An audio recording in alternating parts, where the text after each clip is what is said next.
कैसे हो दोस्तों। स्वागत है आपका आपके अपने YouTube चैनल हिंदी मस्ती विद नंदलाल में।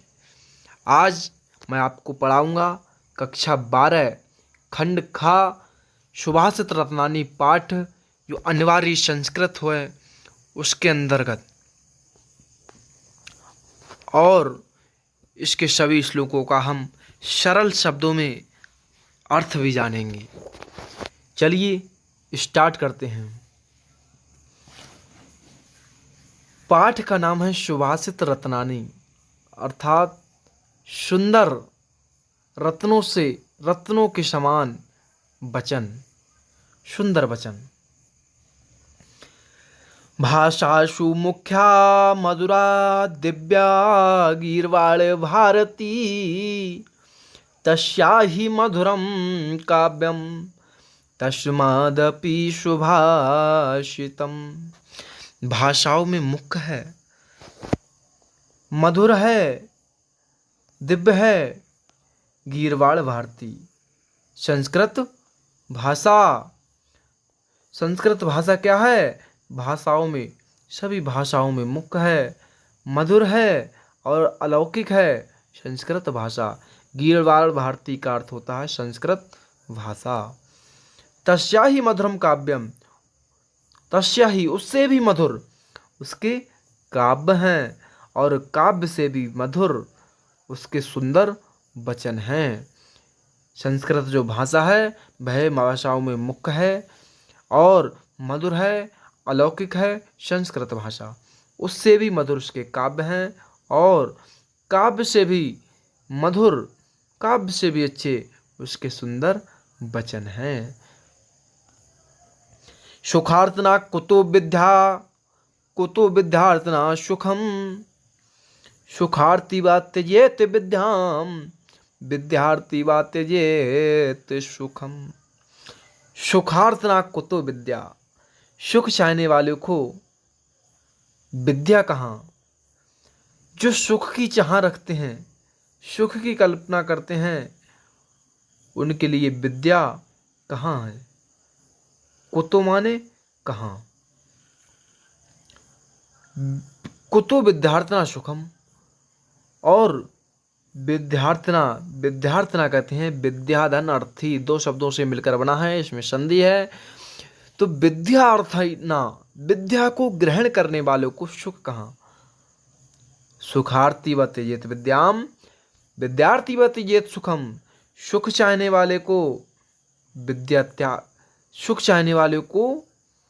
विद्या त्याग देनी चाहिए। त्यजेत का मतलब होता है त्याग देनी चाहिए। विद्यार्थी व त्यजेत सुखम, और विद्यार्थी के लिए सुख त्याग देना चाहिए। सुखार्थना कुतो विद्या, सुख चाहने वालों को विद्या कहाँ, और विद्यार्थना कुतो सुखम, और विद्यार्थी को सुख कहाँ? सुख चाहने वाले व्यक्ति को विद्या त्याग देनी चाहिए और विद्या चाहने वाले व्यक्ति को सुख त्याग देना चाहिए। जल बिंदु निपातेन क्रमशः पूर्यते घटा, सा हेतु सर्व विद्यानां धर्मस्य च धनस्य च। जल बिंदु निपातेन क्रमशः, जल की बूंदों से, निपातेन क्रमशः पूर्यते घटा, जो जल की एक एक बूंद गिरने से क्रमशः पूरा घड़ा भर जाता है। घटा का अर्थ होता है घड़ा। जल की एक एक बूंद से क्रमशः पूरा घड़ा भर जाता है। सा हेतु, उसी प्रकार सर्व विद्या, सभी विद्याएं, और चा माने होता है और, चा का अर्थ एक शब्द से पहले लेते हैं तो और धर्म और धन। इसी प्रकार जिस प्रकार जल की एक एक बूंद से क्रमशः पूरा घड़ा भर जाता है, ठीक उसी प्रकार, उसी हेतु सभी विद्याएं और धर्म और धन भी धीरे धीरे बढ़ जाते हैं। काव्यशास्त्र विनोदेन कालो गच्छति धीमताम व्यसनेन चा मूर्खाणाम निद्रया कलहेन वा। काव्यशास्त्र विनोदेन कालो गच्छति धीमताम। धीमताम माने होता है जो बुद्धिमान लोग होते हैं, समझदार लोग होते हैं, सज्जन लोग होते हैं, उनका समय काव्य शास्त्र के मनोरंजन में, आनंद में उनका समय बीतता है। कालो का मतलब होता है काल, गच्छ समय, और गच्छति माने बीतता है, गुजरता है।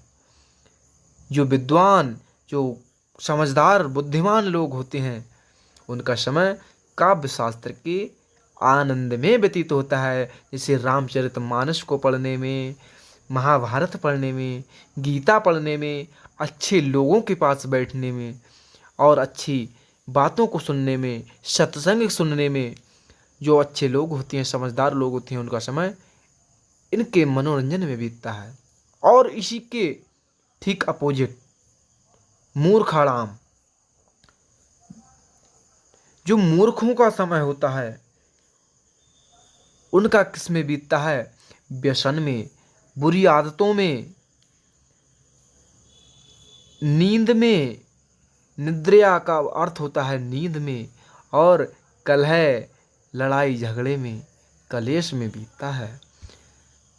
जो मूर्ख लोग होते हैं, उनका समय व्यसन में, बुरी आदतों में, धूम्रपान इत्यादि करने में और लड़ाई झगड़े में, नींद में बीतता है। और जो समझदार बुद्धिमान लोग होते हैं, उनका समय काव्य शास्त्र के आनंद में बीतता है।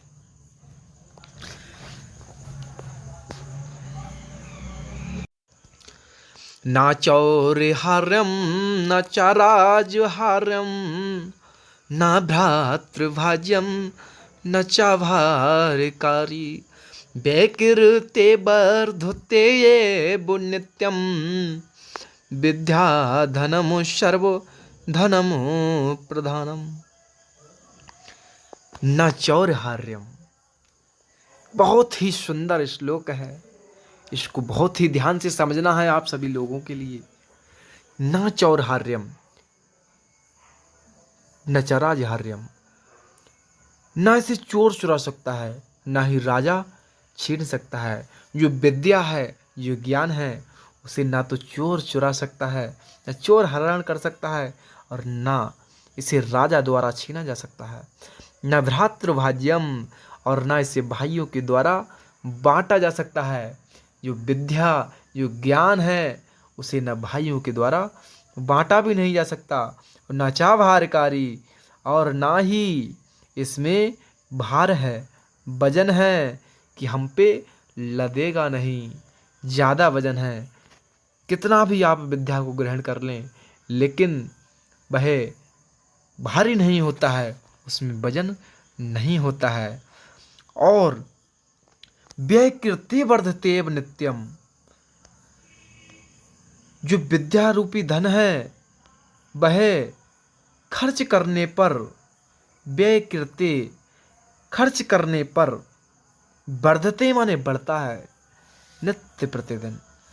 जितना ही हम इसे बांटेंगे लोगों को, उतना ही हमारे पास बढ़ेगा। ये खर्च होने वाली चीज़ नहीं है। विद्या धनम सर्वधनम प्रधानम, इसीलिए विद्या रूपी धन सभी धनों में प्रधान है। एक बार पुनः इसे पढ़ लेते हैं। न चौर्हार्यम न च राजहार्यम न भ्रातृभाज्यम न च भारकारी व्यकृते वर्धते एव नित्यम विद्याधनम सर्वधनम प्रधानम। न चौर्हार्यम, न इसे चोर चुरा सकता है, न इसे राजा छीन सकता है, न इसे भाइयों के द्वारा बांटा जा सकता है, और ना ही इसमें भार है, वजन है, वेट है कि अब हम पे लदेगा नहीं। और व्यय कृत्य बढ़ते नित्यम, और यह खर्च करने पर नित्य प्रतिदिन बढ़ता रहता है दोस्तों। इसीलिए विद्या रूपी धन को सभी धनों में प्रधान बताया गया है।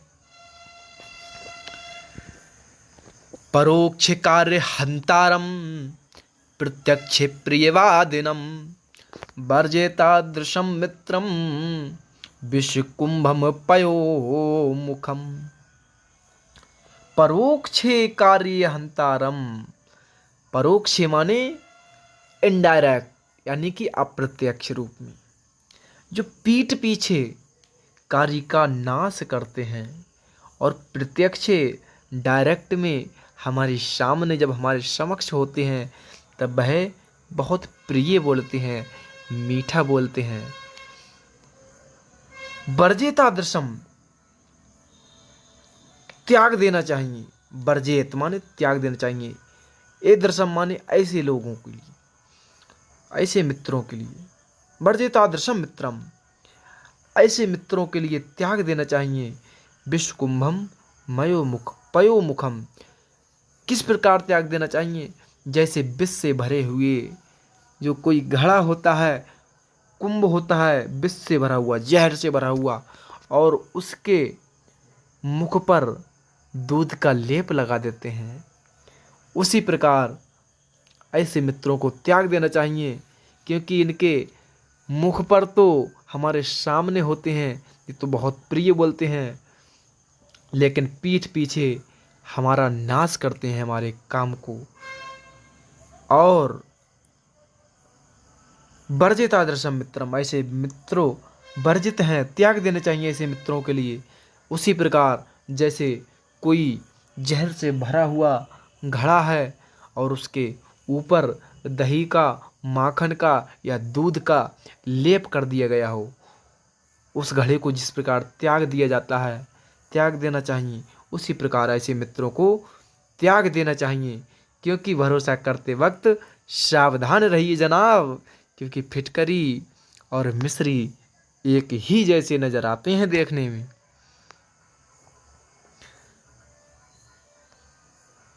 उदेति शब्दा ताम्रस्ताम्र एवास्तु में तीचा संपत्तौ चा विपत्तौ चा महताम एक रूपता।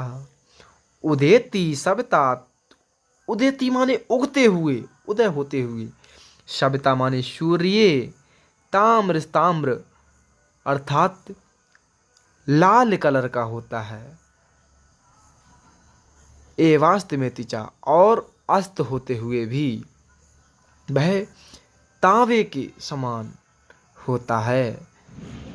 सूर्य जब उदय होता है तब भी तांबे के समान लाल कलर का होता है, और जब वह अस्त होता है तब भी लाल कलर। उगते समय सूर्य कैसा होता है? तांबे के समान लाल कलर का होता है, और जब सूर्य प्रातः काल में उदय होता है तब उसे अरुण कहा जाता है। और अस्त होते समय में भी वह लाल लाल दिखाई देता है, तांबे के समान अस्त होते समय में भी वह लाल दिखाई देता है। संपत्तोचा विपत्तोचा महताम एक रूपता। संपत्ति होती है अथवा विपत्ति, महताम एक रूपता। जो महान पुरुष होते हैं वह हमेशा एक जैसे ही रहते हैं। अर्थात जो धैर्यवान महान पुरुष होते हैं उनके पास चाहे कितनी भी संपत्ति आ जाए, कितना भी धन आ जाए, वह जब धन आता है तब वह घमंड नहीं करते हैं, और जब विपत्ति आ जाती है तब वह विपत्ति में भी वह अपना साहस नहीं खोते हैं, धैर्य नहीं खोते हैं, उन विपत्तियों का डटकर मुकाबला करते हैं। क्योंकि कक्षा 10 की किताब में भी लिखा है एक श्लोक कि बंधनम मरणम बापी जयो बापी पराजया उभयत्र समो वीरा वीर भावो ही वीरता। बंधन हो अथवा मृत्यु हो, जय हो अथवा पराजय हो, जो वीर पुरुष होते हैं, वीर लोग होते हैं, जो धैर्यवान लोग होते हैं, वह एक जैसे ही रहते हैं। इसीलिए वीर भाव को ही वीरता कहते हैं। हमें धैर्य नहीं खोना चाहिए कभी भी, चाहे और जब ज़्यादा पैसा धन संपत्ति आ जाए हमारे जीवन में तब हमें ज़्यादा उछलना भी नहीं चाहिए, घमंड भी नहीं करना चाहिए। विद्या विवादाय धनम मदाय शक्ति परेशान पर पीडनाय खलस्य साधो विपरीत मेत च ज्ञानाय दानाय चारक्षणाय। विद्या विवादाय, जो इसका अर्थ हम नीचे वाली लाइन से पढ़ेंगे। खलस्य माने होता है दुष्ट। जो दुष्ट लोगों की पास विद्या होती है वह किसके लिए होती है? वह विवाद के लिए होती है, लड़ाई झगड़ा करवाने के लिए होती है। वह इधर की उधर करते हैं, उससे चुगली करते हैं, एक दूसरे को आपस में लड़वाते हैं। और उनके पास जो धन होता है वह घमंड के लिए होता है, मद, अहंकार, घमंड। शक्ति परेशान पर पीड़ना है, और उनके पास जो शक्ति होती है, ताकत होती है, वह दूसरों को पीड़ा पहुंचाने के लिए, सताने के लिए होती है। और साधु की इसके विपरीत जो सज्जन लोग होते हैं, ठीक इसी के विपरीत सज्जन महापुरुष होते हैं, सज्जन लोग होते हैं, विपरीत में ज्ञाना है। जो उनके पास विद्या होती है वह ज्ञान के लिए होती है, और धन दान के लिए होता है, और शक्ति जो होती है वह दूसरों की रक्षा करने के लिए होती है। जब कोई व्यक्ति किसी को नाजायज सताता है, पीड़ा देता है, तो वह उसकी उस शक्ति से रक्षा करते हैं, ना कि दुष्ट व्यक्ति की तरह वह अपनी विद्या को ज्ञान में लगाते हैं। और जो दुष्ट व्यक्ति होती हैं वह लड़ाई झगड़ा कराने में। और जो धन होता है वह सज्जन पुरुष होते हैं, वह दान के लिए उनके पास धन होता है, दान देते हैं, वह दान करते हैं, अच्छे कर्म करते हैं, गरीब लड़कियों की शादी में दान करते हैं, अच्छी जगह पर दान करते हैं। और जो दुष्ट व्यक्तियों के पास धन होता है वह घमंड के लिए होता है, अहंकार के लिए होता है। और जो शक्ति होती है वह सज्जन पुरुष के पास जो शक्ति होती है वह रक्षा करने के लिए होती है। और जो दुष्ट व्यक्ति होते हैं वह दूसरों को पीड़ा पहुंचाते हैं उस ताकत से, शक्ति से। सहसा विद्धित न क्रियाम अविवेक परम आपदाम पदम वृणुते ही विमृश्य कारणम गुण लोब्धा स्वमेव संपदा। सहसा, सहसा माने अचानक, विदधीत ना क्रियाम, कोई भी कार्य बिना विचारे नहीं करना चाहिए, क्योंकि अविवेक, क्रियाम विवेक, तो क्रियाम प्लस अविवेक संधि है इसमें। क्रियाम अविवेक, तो काम जो बिना विचारे काम करते हैं, ना क्रियाम, ना जो बिना विचारे, सहसा माने अचानक ही काम करते हैं, तो उनके से क्या होता है? अविवेक, अविवेक उनके मन में आ जाता है, अविवेक। और अविवेक जो है वह परम आपदाम पदम, वह परम आपत्तियों की जड़ है। विरणुते ही विमृश्य कारणम, और जो लोग सोच विचार करके, खूब भली प्रकार से सोच विचार करके कार्य करते हैं, उनके पास जो लक्ष्मी है, गुणों की लोभी, स्वयं संपदा अर्थात धन, वैभव, संपत्ति, लक्ष्मी, वह उनका विरणुते माने वर्ण करती है, स्वयं ही उनके घर पर आती है और वर्ण करती है। इसलिए तो हमें अचानक कोई भी काम नहीं करना चाहिए, क्योंकि अविवेक परम आपत्तियों का की जड़ है। इसलिए हमें सोच विचार कर काम करना चाहिए, क्योंकि सोच विचार कर, जो खूब सोच विचार कर काम करते हैं, उनके पास जो गुणों की लोभी लक्ष्मी होती है वह स्वयं ही उनका वरण करती है, उनको घर पर निवास करती है। धन्यवाद दोस्तों, आज हम यहीं पर समाप्त करते हैं पाठ। नेक्स्ट वीडियो में हम जो शेष श्लोक बचे उनको पढ़ाएंगे आपके लिए। अगर आपको हमारा पढ़ाया हुआ अच्छा लगा हो तो हमारे चैनल को लाइक करें, शेयर करें और सब्सक्राइब करें। धन्यवाद दोस्तों।